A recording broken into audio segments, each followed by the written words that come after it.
So Traidcraft Exchange, who I work for, is a UK NGO. But there is also a Traidcraft PLC, and it's a trading company that trades in a variety of products, all of which have been ethically sourced. So many of them are fair trade, so using the fair trade certification, which you've already seen. But then also as well, we use that knowledge, that trading experience, to work on development. So we are purely focused on trade, and we see that trade is a key mechanism for tackling poverty. But as you'll all be aware, trade doesn't benefit everybody equally, and some people benefit more than others, shall we say. So we're keen to work to make sure that trade benefits everybody. And we primarily focus on working within value chains and in supply chains. And we've worked across developing countries across the world. So from Southeast Asia, South Asia, across Africa, Sub-Saharan Africa, and across Latin America as well. So what we're doing there is we are building supply chains, we are developing people's supply chains, we are enabling people to take part in trade and to build successful trading organizations, so whether those are businesses or cooperatives or what have you. And we also have a campaigning and advocacy arm, so they are often, until Brexit, had been working to change trading rules within the EU, and we would work with other organizations like us across the European Union. But we also work to try and influence UK trade practices to make sure that we're not disadvantaging anybody. And then, as you've said, we have a consultancy wing, which is where I work. And we work with other development projects, other development organizations, but we also work with businesses as well. So for example, and I'll come on to some examples, we work with major UK retailers to help them improve their supply chains and also improve their purchasing practices.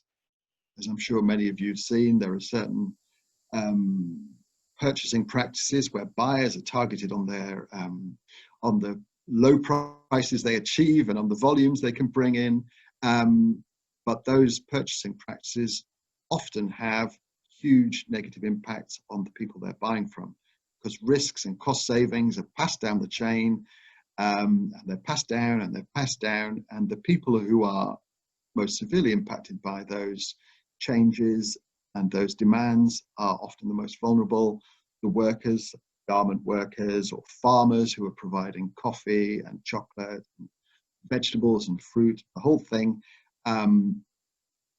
They are the ones who have to find the cost savings, and they are often in the weakest position in order to do that. So we try and we work with people. We try and do it collaboratively.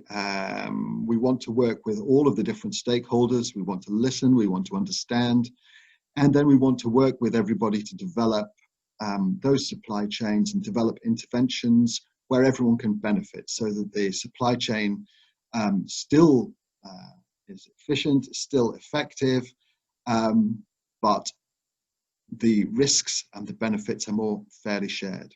And so we'll work with people to help them improve their practices, improve their practices within factories and on farms, to address things like modern slavery, to do their human rights due diligence processes, and that's becoming something more and more pressing for a lot of businesses sourcing internationally, to make sure that their business practices aren't having negative impacts in the places they source from.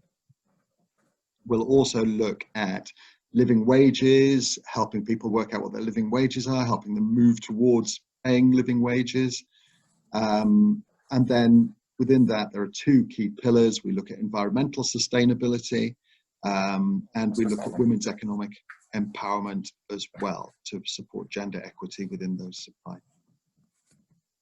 So I thought what I'd do is maybe give a few examples in the short time I have to try and demonstrate how we work and who we work with.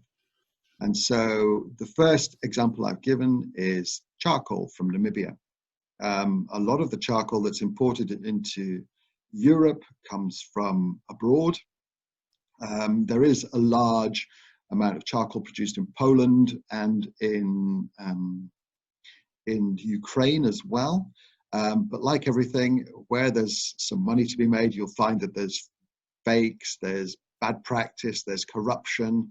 And what we're trying to do is ensure that the charcoal that's coming into the UK is ethically sourced and it's environmentally sourced as well. So the Namibian sourcing is taken from a problematic invader bush that's damaging the environment, the biodiversity, and affecting farmland across Namibia. So we work with burners there, farmers, factories, as well as the UK importer and the major UK retailer, which is the Co-op in this particular example. So we've implemented ethical fair trade principles and practices on the farms within the factory. We've helped them implement living wage, and we also work with them as well to assess what's going on there and to improve practices.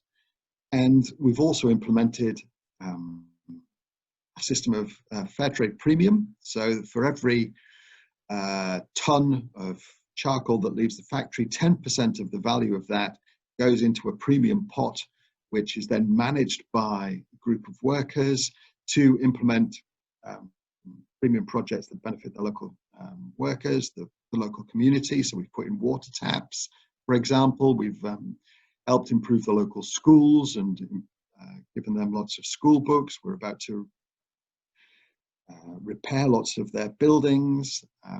We've helped with their local health insurance. We've improved the living conditions of the burners, for example. And then we also deal with the Co-op to help them understand what's going on, to liaise with them and to make sure that what they're expecting is what's happening and that they can be sure of the practices within that supply chain. Another example, this is working with Marks and Spencer's, so another large UK retailer which you might have heard of. And we worked with them and their green beans supply chain, which is, as you'll probably be aware, a lot of the green beans that we get in the middle of winter aren't grown in Europe. And a lot of them come from Kenya. And so we've worked there to support the farmers, to support the workers within the pack houses, but also as well, it's not just something that is done for the benefit of those people, but what we've also done there is help them reduce waste.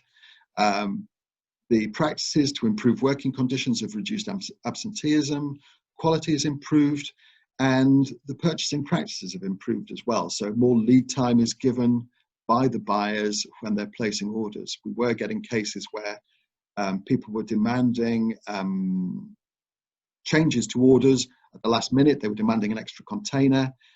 But what that means is it gets passed down without a thought by the buyer, and then it's the workers who have to work long shifts with little notice in order to deliver on those products. And that obviously has an impact on their lives and their work-life balance and on their families as well. An interesting one is working in Senegal, where this is a funded project by Comic Relief in the UK. And we've worked there with 2,200 farmers and fruit collectors who work in the communal forests.